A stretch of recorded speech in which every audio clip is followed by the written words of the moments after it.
জীবনের সাথে শিক্ষার সম্পর্ক যেমন নিবিড়, শিক্ষার সাথে সফরের সম্পর্কও তেমন নিবিড়। তাই মানুষকে সুন্দর এ ধরনের রহস্যের মধ্যে অবগাহন করার সুযোগ করে দিতে ছাত্র জমিয়ত বিয়ানীবাজার পৌরশাখা শিক্ষা সফর করে প্রাকৃতিক ভ্রমণ কেন্দ্র শ্রীমঙ্গলে। দিনব্যাপী প্রাকৃতিক ভ্রমণে শ্রীমঙ্গলের বিখ্যাত চিড়িয়াখানা, বধ্যভূমি ও মৌলভীবাজারের ঐতিহ্যবাহী বরুণা মাদ্রাসা সহ বিভিন্ন স্পট ভ্রমণ করে বিয়ানীবাজার পৌর ছাত্র জমিয়ত। যে সমস্ত নতুন কর্মীরা ছাত্র জমিয়তে যোগদান করেছেন তাদেরকে নিয়ে আমরা মূলত শিক্ষা সফরের আয়োজন করেছি।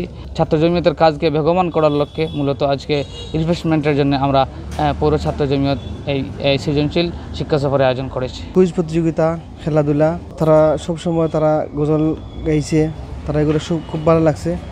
আমরা যে সমস্ত ছাত্র জমিয়তের নিবেদিত প্রাণনখর আছি, আগামীতে আমরা বড়রা এই ছাত্র জমিয়তের কর্মী হলরে সবসময় পাশে থাকবো। আর তারাও নতুন যারা কর্মী হল আছেন তারা যেন আরও সামনে দিয়ে আগুইয়া ভালো কাম করতে পারে। ভ্রমণের মাধ্যমে এই মন ও মেধার বিকাশ ঘটে।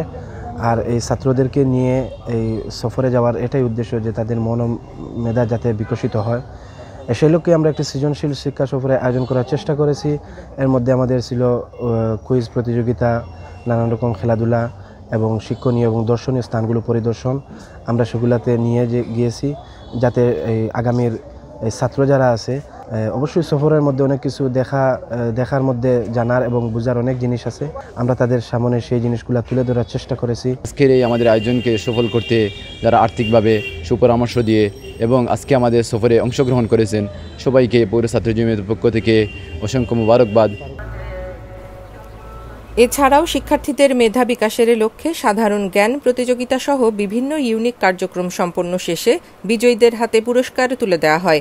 এতে নিজেদের অভিব্যক্তি প্রকাশ করে শিক্ষার্থীরা।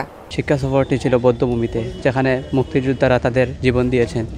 তখন আমরা সেখানে গিয়ে জিয়ারত করেছি এবং অবশ্যই আমরা আমাদের শিক্ষা সফরটি বরুণা মাদ্রাসায় হুজুরের দোয়ার মাধ্যমে আমরা শেষ করেছি এবং আশা করছি সামনেও যেন আমরা এমনভাবে সফর উপহার পাই এবং তা দিয়ে আমরা জীবন রাঙাতে পারি। অনেক আনন্দ করেছে এই শিক্ষা সফরটি, আর আমরাও অনেক আনন্দ পেয়েছি।